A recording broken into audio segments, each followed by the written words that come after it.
In this week's Torah portion, Balak, we have this incredible story that some of us know. I remember learning it at Camp Ramah Nyack more deeply than ever before.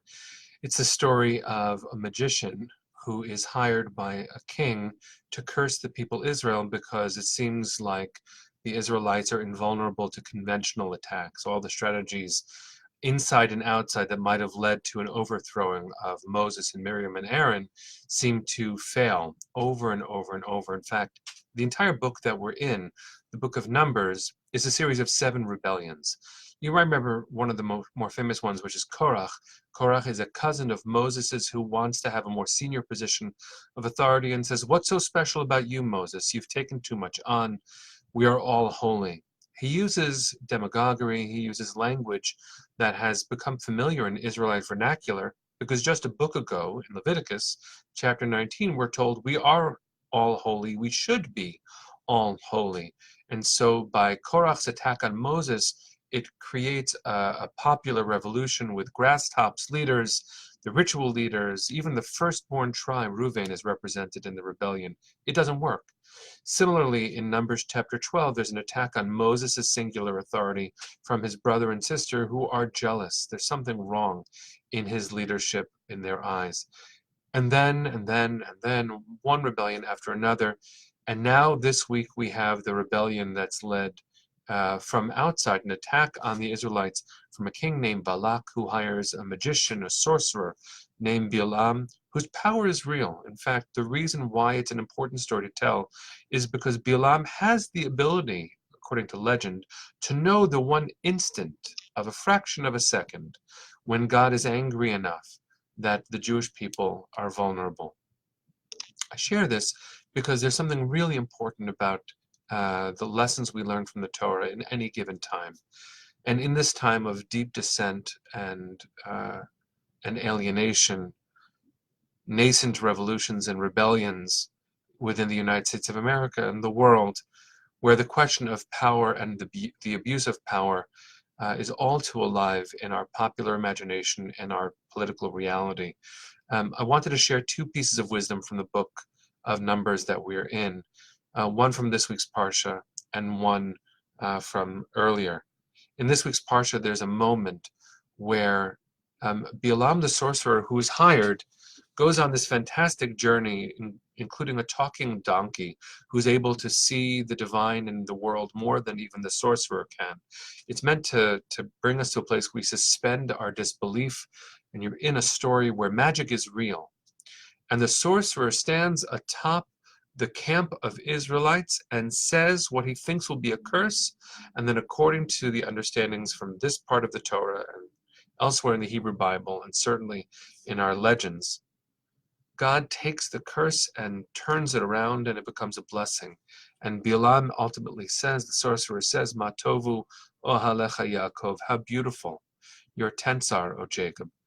And the Midrash, the rabbis later in time, say that what makes the tents of Israel so beautiful is that they don't look into each other's doors. The tents are separate enough that they can have a notion of privacy.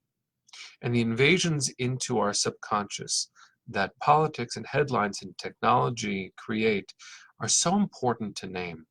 There isn't this notion of privacy. Even what I share about my private life ends up being something that I post as a status update.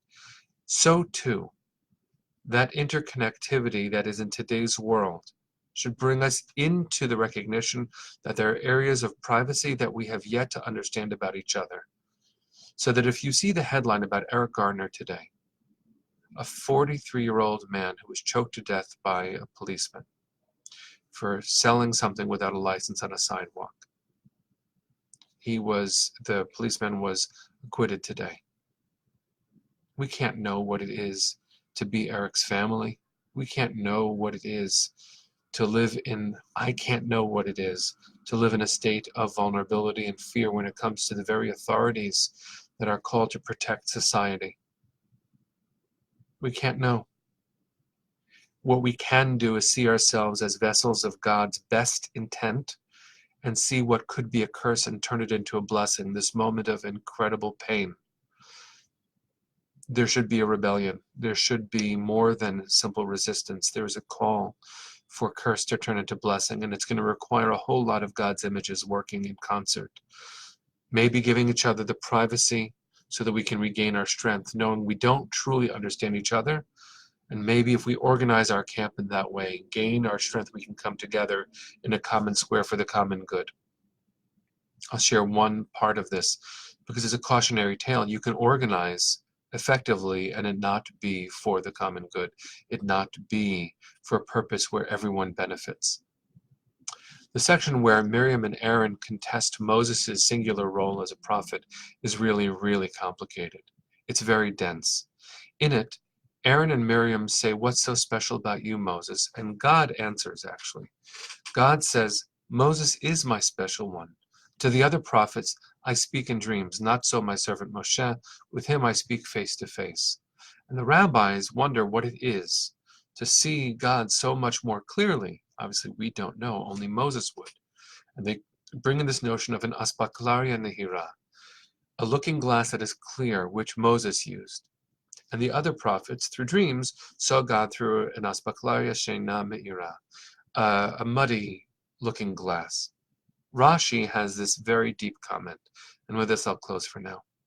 Rashi says that what set Moses aside was that he saw clearly, and the other prophets didn't see clearly. The other prophets thought they would see clarity, thought they would see God clearly, and they didn't. But Moses knew that he was seeing clearly because he had no expectation that he would see clarity. Let us not subject each other to notions of purity and truth. We cannot judge each other's truths. We cannot judge each other's purity. We come from our own wounded places, our own separate tents, as it were.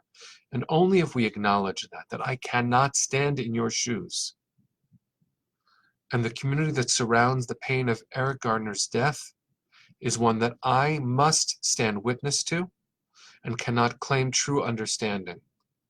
Maybe we can't understand anyone other than ourselves, and maybe even that takes enormous work. But if I acknowledge that you have an inner life that is your truth, that calls you forward, then maybe I can meet you in the place where it calls you, carrying my own inner truth, my own inner wounds, my own desire for a better world, knowing that clarity is elusive. Only false prophets claim to know the absolute truth. We don't know that. But we could know each other better. And if we know each other better, then we can come together better. And if we come together better, then maybe one day a sorcerer who means to do us harm will notice how beautiful we are and won't be able to help but name it. Ma tovu ohalecha, how beautiful your tents are. One day, please, may that be an observation for our country and for the world.